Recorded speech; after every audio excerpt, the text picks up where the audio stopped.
लोग साइड होते हैं, साइड होते हैं, साइड होते हैं, आप लोग साइड होते हैं। 2 मिनट और भैया साइड होते हैं, साइड हाँ सब आशीर्वाद सब साइड आगे दीजिएगा क्या? भैया भाई के नीचे, भाई नीचे थोड़ा सब लोग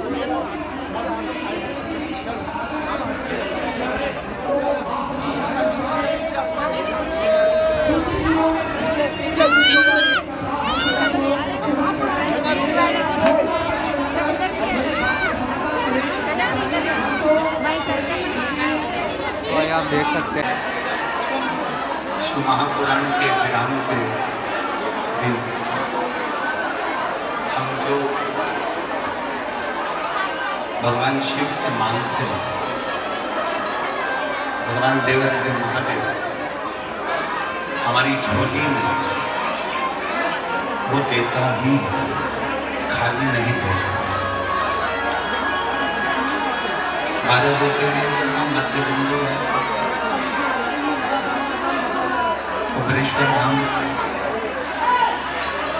आप लोग बैठ जाओ, बीच वालों बैठ जाओ, जगह नहीं हो तो पीछे चले जाओ, बैठ जाइए, बैठो। आप कभी किसी भी ज्योतिर्लिंग में दर्शन के लिए पहुंचे,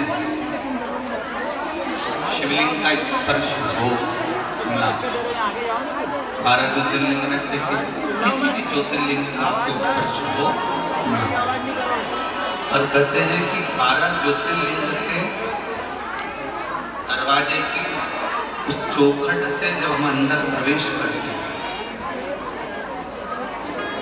तो हमारी जिंदगी के कई उसकी गिनती नहीं है। शिव महापुराण में उसकी गिनती, उसकी गणना बताई नहीं कि कितने।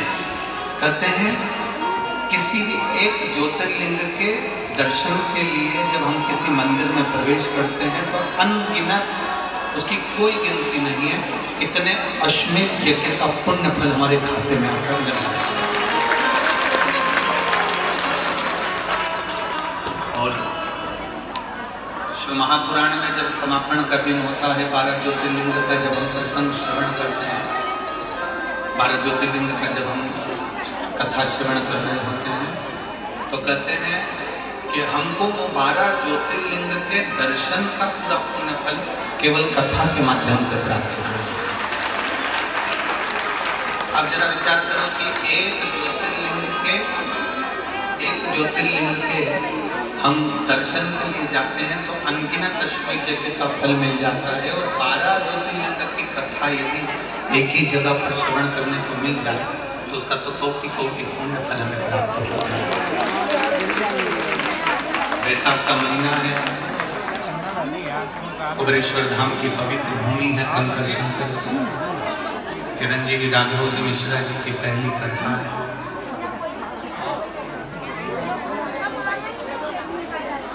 और आपका शंकर जी के प्रति भरोसा और विश्वास है। इतनी चिलचिलाती हुई धूप, गर्मी, और उसमें भगवान शंकर की पवित्र कथा को श्रवण करने के लिए इतनी भारी संख्या में आपका आगमन, और केवल यहीं से नहीं, बहुत दूर दूर उस कथा के मध्य में, कथा के मध्य में भगवान का भी आगमन। एक क्षण के लिए ऐसी कोई कथा नहीं होती जिस कथा में मेरा शंकर अपनी प्रस्तुति देने के लिए नहीं आता।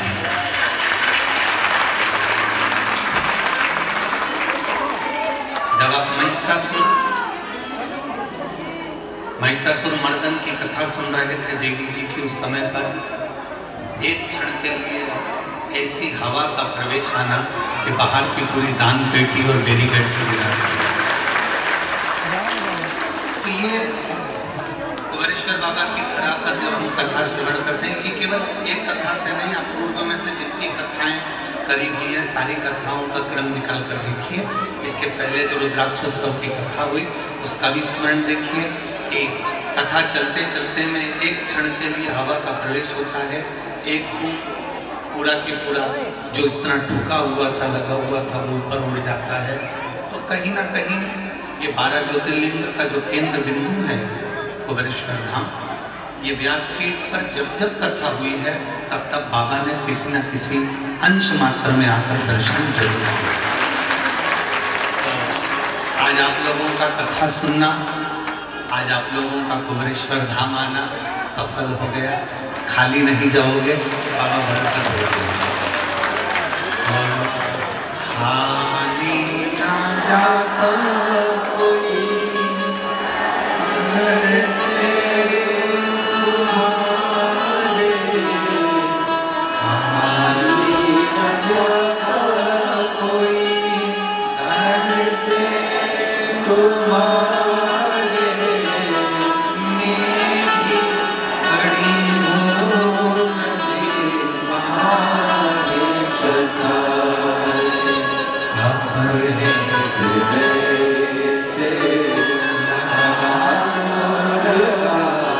लो, गिरा जा रहा हो, उठा लो, बोले अपने हृदय से आप लगा लो, गिरी जा रही हो, उठा लो। हम शिव की शरणागति में आए हैं, भगवान शंकर के चरणों में बैठकर कथा सुन रहे हैं। केवल चिरंजीवी राघव मिश्रा जी के लिए ही नहीं, हम तो जो ब्राह्मण बालक अपने जीवन में कथा करने की रुचि रखता है, जो ब्राह्मण बालक, उन सब के लिए यह व्यासपीठ तैयार है। सबके, केवल चिरंजीवी राघव मिश्रा के लिए नहीं, जो ब्राह्मण बालक कथा की रुचि रखता है और उसको कथा करने में मन है और वो चाहता है कि मैं भी कथा करूं और मेरा भी जीवन बाबा सफल बना, हमसे जितना सहयोग बन सकता है इस व्यासपीठ के माध्यम से, उस बालकों के लिए ये व्यासपीठ हमेशा तैयार है। केवल एक चिरंजीवी राघव जी के लिए ही नहीं, सब ब्राह्मण बच्चों के लिए जिनका मन, जिनकी चित्तवृत्ति में शिव समाया है, भागवत समाई है, राम समाया है और वो बहुत कुछ करने की रुचि है, वो करें। उनको लगता है कि हमारे बच्चे को सिखाएगा कौन, हम पूरा प्रयास करेंगे। जैसे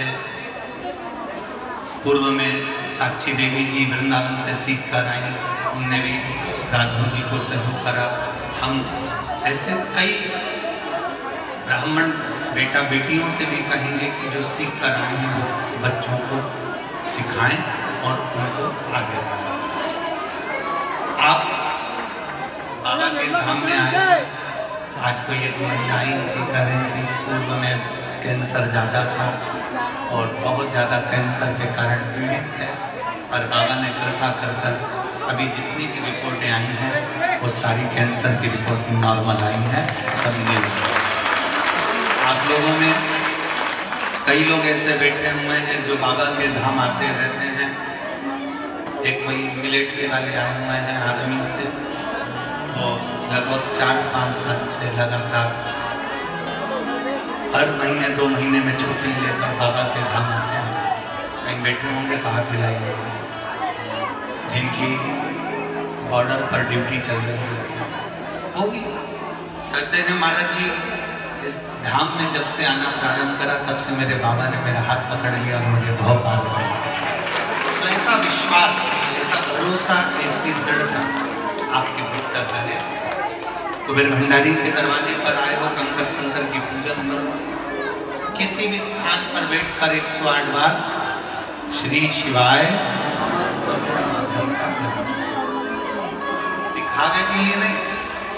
यहाँ जब भी आओ ना कुबेरेश्वर धाम, तो हमें दिखावे से नहीं आना, कौन ने मुझे देखा, कौन ने नहीं देखा, कौन आया कौन गया ना।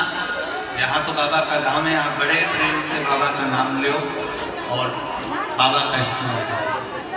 आप जहाँ रहते हो अपने घर के आसपास में जो शिवालय हो, शिवालय पर जाकर 1 लोटा जल, सारी समस्या का हल 1 लोटा जल। डॉक्टर कहे कुछ, कोई डॉक्टर कहे कुछ, बाबा ने ऐसी कृपा करी कि हमको भी एक लोटा जल और बेलपत्र ने यहाँ वापिस खड़ा कर दिया। कल का दिन छोड़कर परसों से 6 तारीख से सुबह 9:30 से 12:30 आस्था चैनल पर कथा प्रारंभ हो जाएगी परतवाड़ा महाराष्ट्र से। फिर आगे की कथाएं जहाँ जहाँ है वो क्रम वापस चालू हो जाएगा। और कई लोग कह रहे थे गुरु जी कथा नहीं आ रही है तो घर में टेंशन जाता है। तो हमको तो ऐसा लगता है वाणी के रूप में शिव जितनी देर आपके घर में टीवी चलती है कथा की उतनी देर तक भोलेनाथ आपके साथ में रहते हैं और बाबा आपका दुख दूर करते हैं। तो भोला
से चिरंजीवी राघव मिश्रा जी की प्रथम कथा आज विराम ले रही है।